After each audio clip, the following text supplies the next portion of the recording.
Magandang araw. Sa mga oras na ito atin namang tatalakayin ang ikatlong bahagi ng ating pag-aaral na may pamagat na pagsisisi at pagpapahayag. Mayroon kung minsan na nagsisikap na magdahilan sa pagkakasala. Hindi ito dapat mangyari. Nang si Adan at si Eva ay magkasala, gumawa sila ng isang pagpili.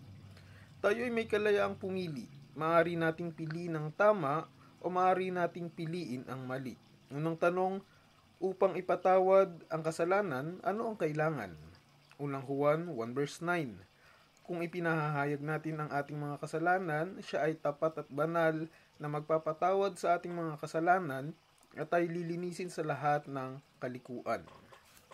Ikalawang tanong, kanino dapat ipahayag ang kasalanan? Awit 32 verse 5. Kinikilala ko ang aking kasalanan sa iyo at hindi ko ikinubli ang aking kasamaan. Aking sinabi, ipahahayag ko ang aking paglabag sa Panginoon at iyong ipatatawad ang bigat ng aking kasalanan. Ang mga kasalanang lihim o pampersonal ay dapat na ipahayag kay Kristo, ang tagapamagitan ng Diyos sa tao. Ngunit kung ang sino man ay magkasala, tayo ay may tagapagtanggol sa harap ng Ama, si Hesu Kristo na siyang matuwid. Unang Juan 2 verse 1, huling bahagi. Ang lahat ng kasalanan ay laban sa Diyos at dapat na ipahayag sa Kanya sa pamamagitan ni Kristo. Bilang karagdagan, ang kasalanang lantaran ay kailangang ipahayag ng lantaran. At kung nagkasala sa isang tao, ang pagkakasalang iyan ay dapat na iwasto sa taong pinagkasalanan. Ikatlong tanong, ano ang dapat na maging kasama ng isang tapat na pagpapahayag ng kasalanan? Kawikaan 28 verse 13, siyang nagtatakip ng kanyang mga pagsuway ay hindi sasagana, ngunit ang nagpapahayag at tumatalikod sa mga iyon ay magtatamo ng awa. Nang ang mga Pariseo at Saduceo ay nagsilapit upang pabautismo kay Juan, sinabi niya sa kanila, mamunga kayo ng nararapat na pagsisisi. Mateo 3 verse 8. Ikapantatat na tanong, sino ang nilapitan ni Jesus upang tawagan na magsisi? Mateo 9 verse 13, sapagkat hindi ako pumarito upang tawagin ang mga matuwid, kundi ang mga makasalanan.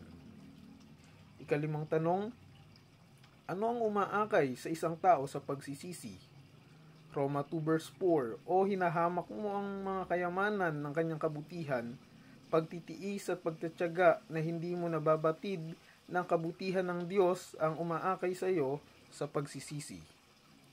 Ika-anim na tanong, ang tao ba ay maaring makapagsisi anumang oras? Sinasabi ni Pablo na ang Diyos ay siyang umaakay sa iyo sa pagsisisi. Roma 2 verse 4. Sinasabi ni Pedro na nais ng Diyos na ang lahat ng tao ay magsipagsisi. Ikalawang Pedro 3 verse 9. Lumilitaw na ang pagsisisi at ang pag-amin sa katotohanan ay magkasama. Ikalawang Timoteo 2 verse 25. Ano ang pagsisisi? Kapitong tanong. Sinasabi ni Pablo, kundi sapagkat kayo'y nalungkot tungo sa pagsisisi, sapagkat kayo'y pinalumbay ng naaayon sa Diyos, upang kayo'y huwag magdusa ng kalugihan sa pamagitan namin, sapagkat ang kalungkutang naayon sa Diyos ay nagbubunga ng pagsisisi tungo sa kaligtasan. Ikalawang Korinto 7, 9-10. Ang orihinal na kataga para sa pagsisisi dito ay nagsasaad ng pagbabago ng isipan at gumagawa ng isang pagbabago ng buhay. Ang banal na pagkalungkot ay sumasaklaw sa pagsisisi at paghiwalay sa kasalanan at isang mahigpit na pagpapasyang paglaban sa tukso na nag-aakay sa pagkakasala sa unang pagkakataon. Ikawalong tanong, si Judas ba ay nagsisi sa kanyang kasalanan? Mateo 27, 3-4. At si Judas na nagkanulo kay Jesus, nang nakitang hinatulan na ito, ay nagsisi at isinauli ang 30 pirasong pilak sa mga punong pari at sa matatanda na sinasabi, ako'y nagkasala sa pagkakanulo ko sa dugong walang sala. Ngunit sinabi nila, ano iyon sa amin? Ikaw ang bahala diyan. Ang kataga para sa nagsisi dito ay nagsasaad ng isang pagbabago lamang ng pakiramdam. Nagkaroon si Judas ng isang pagnanais na ang naisagawa na ay mabago. Ipinahayag niya ang kanyang kasalanan sa kanyang mga kasamahan sa halip na sa Diyos. Ang kanya ay isang kalungkutan na nagbunga ng kamatayan. 2 Korinto 7 verse 10. Ikasyam na tanong, si Esau ba kailan may nagsisi sa kanyang kasalanan? Hebreo 12:16 hanggang 17. Tiyakin ninyong walang sino man sa inyo na maging gaya ni Esau na mapakiapid o lapastangan. Nakapalit ng isang pinggang pagkain ay ipinagbili ang kanyang sariling pagkapanganay. Nalalaman ninyo na pagkatapos ng nais niyang magmana ng pagpapala, siya'y itinakwil sapagkat wala na siyang natagpuang pagkakataon upang magsisi, bagamat pinagsisikapan niya iyon na may pagluha. Si Esau kailan may hindi nagsisi ng kanyang kasalanan. Ang pinagsisihan lamang niya ay naipagbili ang kanyang pagkapanganay. Dahil sa sarili niyang pagpili, ang kanyang ugali ay napakaliko at wala siyang nasumpungang paraan upang mabawi ang pagkapanganay na minaliit niya. Ikasampung tanong, mari kayang ang isang tao na nakakilala ng matuwid at pagkatapos ay nagkakasala ay hindi mabibigyan ng pagsisisi? Hebreo 6:4 hanggang 6. Sapagkat hindi mangyayari na ang mga dating naliwanagan na at nakalasap ng kaloob ng kalangitan at mga naging kabahagi ng Espiritu Santo at nakalasap ng kabutihan ng salita ng Diyos at ng mga kapangyarihan ng panahong darating at pagkatapos ay tumalikod ay muling panumbalikin sa pagsisisi, yamang sa kanilang sarili ay muli nilang ipinapako sa krus ang anak ng Diyos at itinataas sa kahihiyan. Ito ay may kinalaman sa isang maramihang pagtalikod.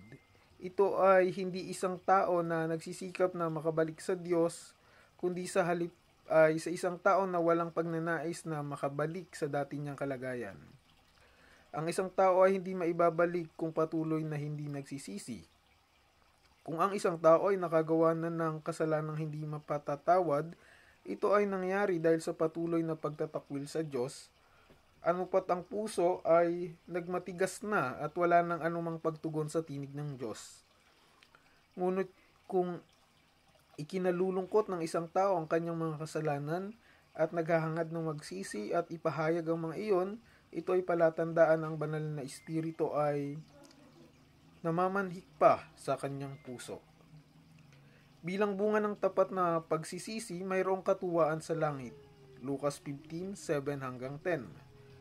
Nang ipahayag ng namamatay na magnanakaw ang kanyang mga kasalanan at nagsisi, binigyan siya ni Jesus ng katiyakan ng kaligtasan. Lucas 23 verse 43. Nang ikumpisal ni Sakeo ang kanyang mga kasalanan at nagsisi, sinabi ni Jesus, dumating sa bahay na ito ngayon ang kaligtasan. Lucas 19 verse 9. Sa susunod na pag-aaral, atin ang tatalakayin ang may pamagat na naligtas sa pamamagitan ng biyaya.